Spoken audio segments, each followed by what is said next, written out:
అందరికీ నమస్కారం. ఈ రోజుల్లో మన లైఫ్ ఎంత ఫాస్ట్గా ఉందో కదా, అసలు మనం ఎటు పరిగెడుతున్నామో కూడా ఒక్కొక్కసారి మనకే అర్థం కాదు. మరి ఇలాంటి గందరగోళంలో వేల సంవత్సరాల క్రితం నాటి ఉపనిషత్తులు మనకొక కంపాస్లాగా, ఒక దిక్సూచిలా ఎలా దారి చూపుతాయో దాని గురించే ఈరోజు మనం మాట్లాడుకోబోతున్నాం.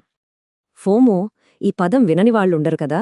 సోషల్ మీడియా చూసినప్పుడల్లా ఏదో మిస్ అయిపోతున్నామనే ఫీలింగ్, దానికి తోడు కెరియర్ టెన్షన్, డిజిటల్ బర్న్అవుట్, ఇవన్నీ మనకు బాగా తెలిసినవే.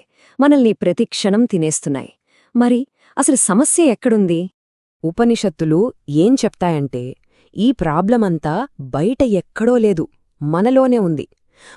మనతో అంటే మన అంతరాత్మతో కనెక్షన్ కట్ అవ్వడమే అసలు సమస్య. ఆ కనెక్షన్ని మళ్లీ ఎలా బిల్డ్ చేసుకోవాలో ఈ ప్రాచీన గ్రంథాలు మనకు దారి చూపిస్తాయి. సరిగ్గా ఈ డిస్కనెక్షన్ వల్లే మనం ఈ ఆధునిక గందరగోళంలో చిక్కుకుపోయాం. సరే, మరి ఈ సమస్య మూలాల్లోకి వెళ్తూ మన ప్రయాణాన్ని మొదలుపెడదాం. ముందుగా అసలు ఉపనిషత్ అంటే ఏంటి? సింపుల్గా చెప్పాలంటే, గురువు దగ్గర కింద కూర్చొని వినయంగా నేర్చుకునే ఒక సీక్రెట్ నాలెడ్జ్.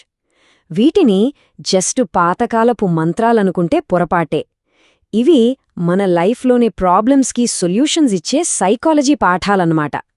మన లోపల ఉన్న పవర్ని మనకు పరిచయం చేయడమే వీటి మెయిన్ పర్పస్. మరి ఇంత గొప్ప జ్ఞానాన్ని తెలుసుకోవడానికి మన గైడ్, మన కంపాస్ ఉపనిషద్ రత్నావళి. ఈ బుక్ మన మోడర్న్ ప్రాబ్లమ్స్కి ఏన్షియంట్ విజ్డమ్ అనే కీని ఎలా అందిస్తుందో చూద్దాం రండి. ఇక్కడొక చాలా ఇంట్రెస్టింగ్ విషయం ఏంటంటే, ఈ బుక్ని రాసిన వాళ్ల బ్యాక్గ్రౌండ్ చూడండి. ఆథర్ కళానిధి సత్యనారాయణమూర్తి గారు ఒక లాయర్, అంటే ప్రతి విషయాన్ని లాజికల్గా అనలైజ్ చేశారు. దీనికి ఎడిటర్ ఏమో డాక్టర్ రేమెళ్ల అవధానులు గారు, ఒక న్యూక్లియర్ ఫిజిసిస్ట్. అంటే ఇక్కడ స్పిరిచువాలిటీకి లాజిక్, సైన్స్ రెండు తోడయ్యాయి. అద్భుతం కదా. సరే, ఇప్పుడు ఈ ప్రాచీన జ్ఞానం నుండి మన లైఫ్కి పనికొచ్చే కొన్ని సూపర్ లెసన్స్ చూద్దాం.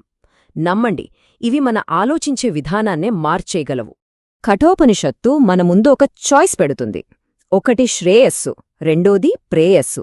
ప్రేయస్సు అంటే మనకు వెంటనే నచ్చేది, ఇన్స్టెంట్ హ్యాపీనెస్ ఇచ్చేది.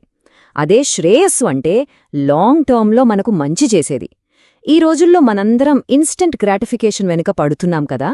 కాని నచికేతుడి కథ మనకేం చెప్తుందంటే, టెంపరరీ సుఖాల కన్నా మనకు నిజంగా మేలు చేసే దారినే ఎంచుకోవాలని. ఇప్పుడు కేనోపనిషత్తులో ఒక చిన్న కాని చాలా పవర్ఫుల్ స్టోరీ ఉంది. మన అహంకారం, మన ఈగో ఎంత చిన్నదో ఇది చెప్తుంది. దేవతలందరూ వాళ్ల శక్తి చూసి గర్వపడినప్పుడు బ్రహ్మం ఒక చిన్న గడ్డిపరక రూపంలో వాళ్లకొక టెస్ట్ పెడతాడు. ముందుగా అగ్నిదేవుడు వస్తాడు. తనకున్న పవర్ అంతా ఉపయోగించి ఆ గడ్డిపరకను కాల్చేయాలని చూస్తాడు. కాని ఎంత ప్రయత్నించినా ఆ చిన్న గడ్డిపరకను టచ్ కూడా చేయలేకపోతాడు. అప్పుడు అర్థమవుతుంది తన పవర్ లిమిటెడ్ అని. తర్వాత వాయుదేవుడు వస్తాడు.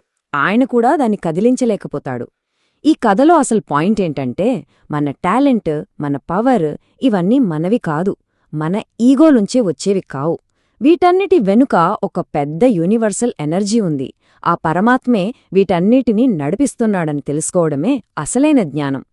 ఈ కథ మనల్ని ఒక చాలా డీప్ కాన్సెప్ట్ దగ్గరికి తీసుకెళ్తుంది. అదేంటంటే, మనలో ప్రతి ఒక్కరిలోనూ అంతులేని శక్తి దాగి ఉంది. దాన్ని ఎలా తెలుసుకోవాలో ఇప్పుడు చూద్దాం. మాండుక్య ఉపనిషత్తు ప్రకారం ఓంకారమనేది కేవలం ఒక సౌండ్ కాదు, అది మన కాన్షియస్నెస్కి ఒక మ్యాప్ లాంటిది.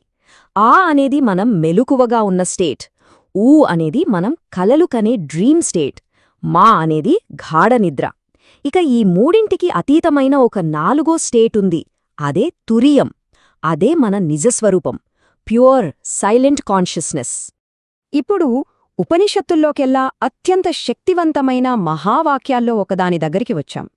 ఇది ఛాందోగ్య ఉపనిషత్తు నుంచి వచ్చింది. తత్ త్వం అసి. దీని అర్థం చాలా సింపుల్, కాని చాలా డీప్. నువ్వే అది.